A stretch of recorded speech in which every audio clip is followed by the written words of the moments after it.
ఒక పథకం ప్రకారమే రైతులను రెచ్చగొట్టి లగచర్లలో కలెక్టర్తో పాటు ఇతర అధికారులపై దాడికి పాల్పడేలా చేశారని మంత్రి శ్రీధర్ బాబు ఆగ్రహం వ్యక్తం చేశారు.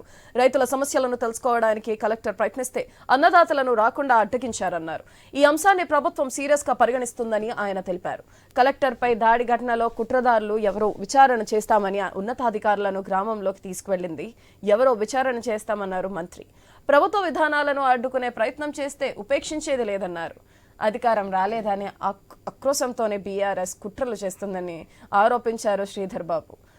కాంగ్రెస్ విపక్షంలో ఉన్నప్పుడు నాటి ప్రభుత్వ విధానాలు నచ్చకపోతే న్యాయ పోరాటం చేశాం తప్పితే ఎప్పుడూ ఇలాంటి దాళ్లకు దిగలేదన్నారు.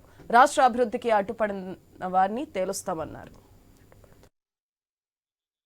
లగచర్లలో సోమవారం నాడు జరిగిన విధ్వంసం, ఉన్నతాధికారులపై దాడి వెనకాల ఎవరి కుట్రుంది, ఎవరు ఎందుకు చేస్తున్నారో, ఎవరు ఈ రాష్ట్రానికి పరిశ్రమలు రావద్దని చేస్తూ ఉన్నారో, అభివృద్ధి కావద్దని ఆలోచన చేస్తూ ఉన్నారో, మన నిజాయితీ పరులు అమాయకులైన రైతు సోదరులకు సంబంధించిన వారి ప్రయోజనాల గురించి ఆలోచన చేయకుండా రాజకీయ లబ్ధి పొందటానికి ఆలోచన చేస్తూ ఉన్న వారి కుట్రను తప్పకుండా వెలికి తెస్తాము. ఎవరు చేశారు, ఏ విధంగా చేశారు, ఎందుకు చేశారు, పూర్తి స్థాయిలో సమగ్ర విచారణ జరపటం జరుగుతుందని ఈ ద్వారా రాష్ట్ర ప్రజలందరికీ కూడా తెలియజేస్తారు.